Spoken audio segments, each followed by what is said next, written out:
Hey everyone, it's Mark Scribner from Carson Wealth. It's great to see you. Love to get your followership and your subscription. If you've smashed that subscribe button, it's always good to get some content out there, see if some of the stuff actually resonates.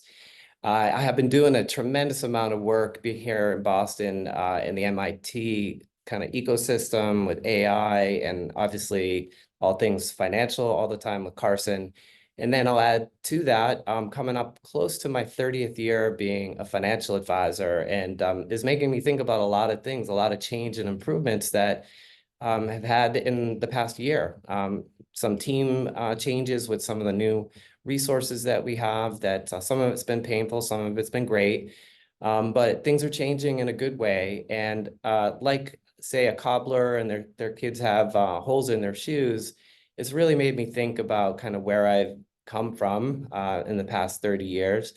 And it's always been quite candidly around trying to be better at what I do, trying to serve more people, trying to find ways to serve them in a more efficient manner, trying to find ways to communicate with folks in a very easy way, which is not very easy to do when so many things change in our world with AI and fear of missing out. So, but one of the many great things about Carson that we're able to do is each client has a dashboard, but we're able to feature, for example, some of the things that a client has accomplished, some good, some bad, but ultimately there's an arc that everybody gets to see, and the collaboration around there, the emotions that are generated from that are really what makes people tick and what is the most rewarding for me.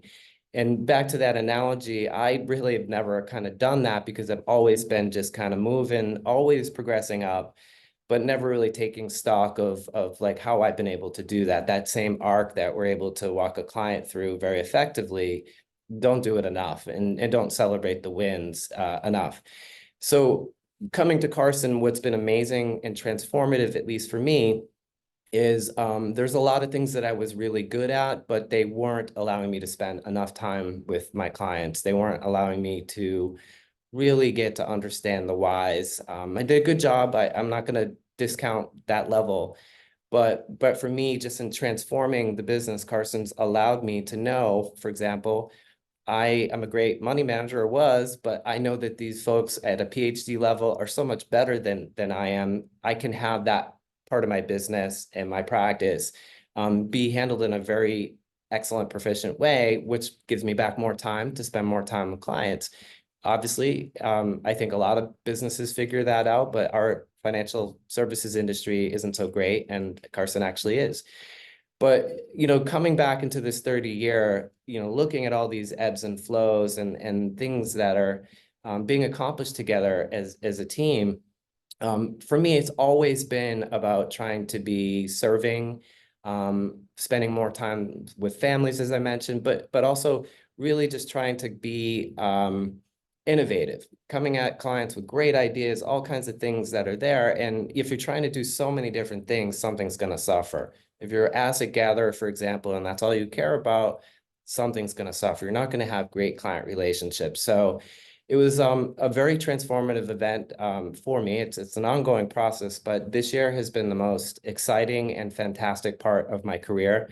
I really feel like in a lot of ways that I'm completely reinvigorated at a level that I didn't expect to. And it wasn't easy and it was a lot of work, but now I get to see kind of how this can be in a way that I'm very, very proud of. And I'm super proud to be affiliated with all the people at Carson that also share a very similar vision, is really taking care of people, trying to empower people, clients, and serving families. And one of the metrics that the firm always talks about, it's not about numbers and AUM and things like that. It's really ultimately looking at how many families are served by this whole ecosystem called Carson. And exciting to see more recently that we can fill up an entire huge multiple 50, 60,000 stadium people. So it is really cool to see how the company talks about serving people versus what we can make, which was always the case in my prior life. I won't name any firms, but there was a little team somewhere behind there that would just only figure out or try to spend time on how to fee someone to death. And the whole kind of approach was very, very different than anything I've been exposed to in my entire career. And I've had some great experiences and all across the board, they've been amazing. But anyways, a long rambling note just to kind of give you an update. I like to spend a little bit more time. I do a lot of national TV on consumer pieces, which are really a lot of fun to do. But I also feel like, I get to talk to a lot of younger advisors, younger planners, and having some perspective of like how, a career and the arc of a career can go. And mine has not been perfect. It's been bumpy. I've made every mistake that you can make. But again, they've always been around, trying to be better, trying to serve and take care of people. That's the kind of my mother was a nurse. I think I have some of that in me, but it's been super exciting, and thanks for listening to me, and I hope to connect with you all soon.